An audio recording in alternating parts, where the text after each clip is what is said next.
जोंनि हारियाव सेक्रिफाइसनि मोनसे जारिमिन दङ आरो बे मुंख्लंफोरनि थै आरो बिथांमोननि जिउ बावनायनि थाखायनो दिनै जोंनि माहारिया मुलुगाव गावनि राव थुनलाइ हारिमु आरो सिनायथिखौ लानानै थांनानै थानो हाबाय।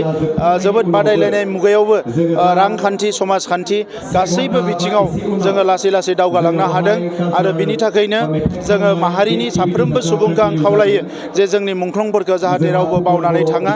1988 मायथाइनि 14 सेप्तेम्बराव एनडिपिनि गिबि मुंख्लं बि बांबुरगोरा बिथांनि मुङाव दिनैनि सानखौ एनडिपि नि दैदेनगिरि बिथांमोना आरो दायो बारग' दैदेनगिरि बिथांमोना मुंख्लं सान महरै फालिबोदों आरो देग्लाय बोसोरनि मुंख्लं सानखौ काजियामाथियाव जोबोद गाजा गोमजायै फालिदों। जों बेवहाय बयबो बाहागो लाफैदों।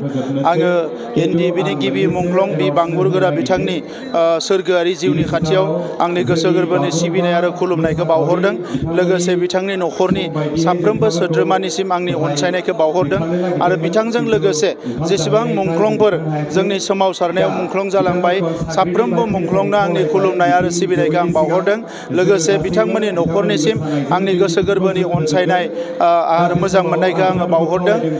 जोंनि हारियाव सेक्रिफाइसनि मोनसे जारिमिन दङ आरो बे मुंख्लंफोरनि थै आरो बिथांमोननि जिउ बावनायनि थाखायनो दिनै जोंनि माहारिया मुलुगाव गावनि राव थुनलाइ हारिमु आरो सिनायथिखौ लानानै थांनानै थानो हाबाय। जोबोद बादायलायनाय मुगायावबो रांखान्थि समाजखान्थि गासैबो बिथिङाव जोङो लासै लासै दावगालांनो हादों आरो बिनि थाखायनो जोङो माहारिनि साफ्रोमबो सुबुंखौ आं खावलायो जे जोंनि मुंख्लंफोरखौ जाहाथे रावबो बावनानै थाङा। जोङो सरकारनि फारसेनिफ्राय मुंख्लंफोरनि थाखाय गुबुन गुबुन हाबाफारि लागासिनो दङ। जाय मुंख्लं न'खरफ्रा एक्स ग्रेसिया मोनाखै बिथांमोननि एक्स ग्रेसियाखौ होनायनि थाखाय थाबैनो जोङो माखासे बेब'स्थाखौ लागासिनो दङ आरो पर्यायक्रमे जोङो होलांगासिनो दङ।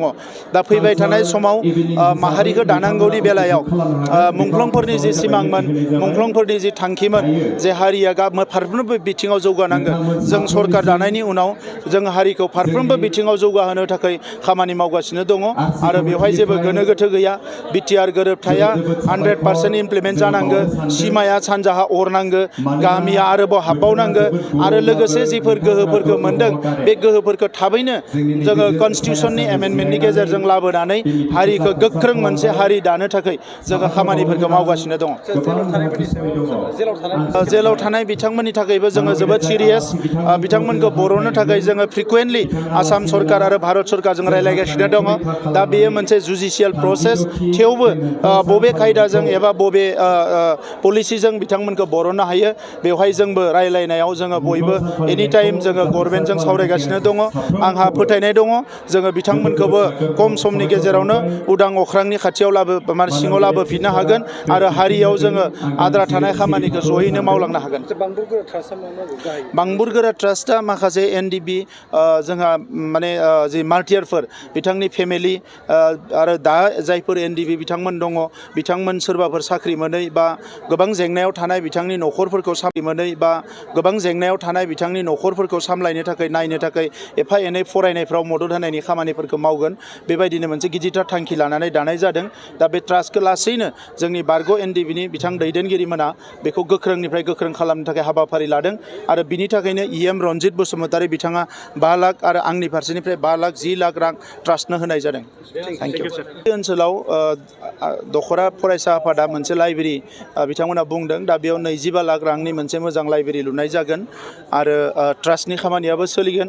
गुबुन गुबुन माखासे लामा बायदिसिना होदों बेखौ पर्यायक्रमै मावगोन।